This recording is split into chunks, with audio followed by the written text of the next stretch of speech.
So I'm not exactly sure what the actual name of this specific tool is, but they are very, very handy. Oh, and I also need to add that before this last week, I have never done anything with car electrical at all. This has all been trial and error. I've been getting on fullsizebronco.com. Also, can't remember the name. Oh, broncozone.com. I made a post about it. They told me to check all the fusible links, which I did. Which actually I'll point these out just so they're clear. This is the starter solenoid or relay. That's another thing I want to point out. I couldn't really figure out, like, kept seeing stuff about the starter relay, but I couldn't figure out like where that was at, and it turns out like this is one of the same, this fender mounted thing, and again, this is an 89, so if you're around the same year range, it's going to be the same setup. But the fusible links, actually, you can see them right there. On mine, there are 3 of them where my thumb and index finger are, and then there's another one buried underneath that. All of those were fine. I took that battery light tester, hooked it up to a ground, and I tested them. All the wires coming off of the starter solenoid were fine. When it cranked over, it didn't sound sluggish or anything like that. It was fine. So I knew the issue wasn't there. But then when I came up under the dash, I also thought it might have been the actuator rod, which is right here. And for those of you who don't know, this is your ignition switch.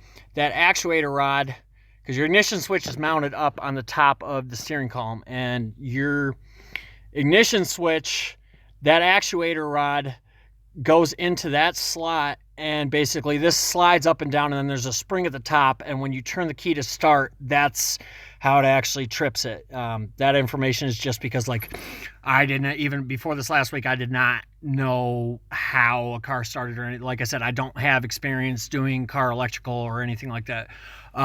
So I boiled down to I took the light, and all these thick wires right here, there's 5 of them. You got 2 yellows, the black with the green stripe, the brown with a pink stripe, and then that is there's actually 6. There's a green with a red stripe behind that, gray with the yellow stripe, and that green with the red stripe actually is the one that comes over to here, and you can see it at the back of the fuse box. So I tested with that test light. All of these, I was not getting power anywhere to them at all. And these yellow ones specifically, those are supposed to be hot all the time. It doesn't matter if the car's off or anything like that. I was not getting power from them at all, but I was getting power from all of the other wires over at the starter solenoid that I just showed you, which is all 3 of the wires coming off of there that were leading into wire harnesses around the engine. All of them were yellow. I also came over here, and I just, for shits and giggles, down below right there, you can see that wire cluster. Let me see if I can point this out. That thing right there, the big circle thing, there's 2 yellow wires going into that, and then you got another yellow wire right there, and all of those had power going to them. They were all hot the way they were supposed to be.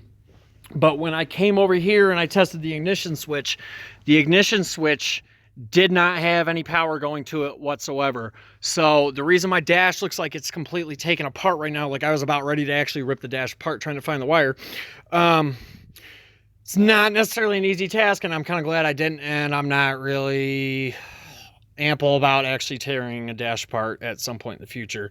So somewhere, the thing I can figure out after actually finding the solution is that when this sparked and smoldered, this is the windshield wiper switch that I was talking about earlier. When this sparked and smoldered, this runs through whatever the same harness point is that the ignition switch runs through. Because like I said, those 2 yellow wires on the ignition switch, those should be hot all the time. Those are your main power wires, and I was not getting any power to them whatsoever.